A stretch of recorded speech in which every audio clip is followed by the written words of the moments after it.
out of your posies. Yeah. So I'm going to use daffodil and Barbara. But so you can use your gerberas, you can use roses, you can use whatever you want. I'm going to use the daffodils, just because it's going to make it a little bit more spring-like, yeah? So you're going to start with one in the centre. So the one in the centre of your cross just here. Keep that one like with a nice bit of profile going on it. Then I've got some other daffodils here that I'm going to just run down lengthways the cross with. So I'm going to do three. Like you're going down a slope?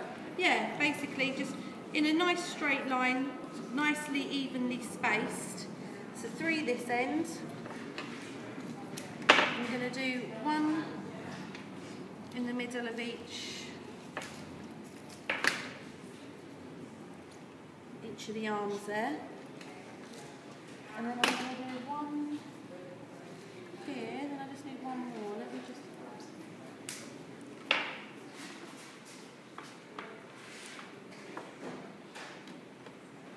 Can you stop?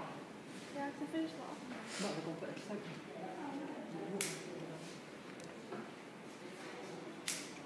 Okay, I haven't got enough daffodils, so I'll have to use the chrysanthemum for the minute. At the top, yeah? So that's going to be all your focal flower, all the way down the cross. Then you're going to fill in with like your secondary focal. So that could be like your purple Lisianthus, it could be the lemon spray carnations. You can use anything like that you want, and I would literally just go in between each of the flowers that you're using, all the way down, just so you're defining your shape a bit better. More easy than what we're doing. The cross is quite a simple design to do, to be honest. It's very, once you do these loose open ones, you are literally just following the frame, so it's not too hard to do. So there you go, you're getting your outline of your cross there.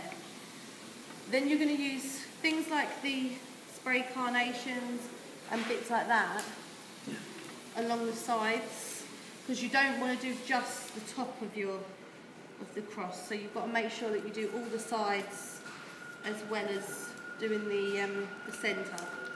So all the way around with these. Then you're going to use things like your chrysanthemum again. So again, these are very good for like your sides, and also some at the top as well, because remember the rule, whatever you use at the top, use at the bottom. Whatever you use at the bottom, make sure you use at the top as well. So the smaller head of chrysanthemums are good for using like in the centre, and then use maybe the bigger ones for the side edging. Again, you can use your Galex leaves for these. So you just want to cut that a little bit shorter, and your Galex leaves again can be used in these. How to do that? Yeah, so you can get these running through, and again these can be used on the sides, at the top, whichever way you want. Adds a nice bit of different textures to the foliage, but make sure you cut them nice and short, because you don't want them sticking up. Like in the posy pad, it didn't matter if they sort of were above the flowers, but on the cross you don't really want them to be that prominent. You want them to be more foliage looking than an actual flower. Okay, and then you're basically just going to keep filling it in. I'd be careful with the Genesta in this one.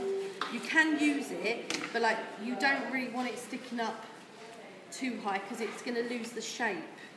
So if you do use it, you cut it into much smaller pieces and use it quite low down, so that it doesn't distort the shape. Yeah? So again, just use it nice and randomly going round, but you don't want it coming out too high, like with the posy pad where you had it sort of spraying everywhere. You don't really want that, because you want to keep your shape. So that's basically the sort of thing you want to do. Do your top outline shape, and then fill in all the way around, and remember your profile, so you're meant to sort of be coming over with each one. Okay? Is everyone okay with that? Any questions? No?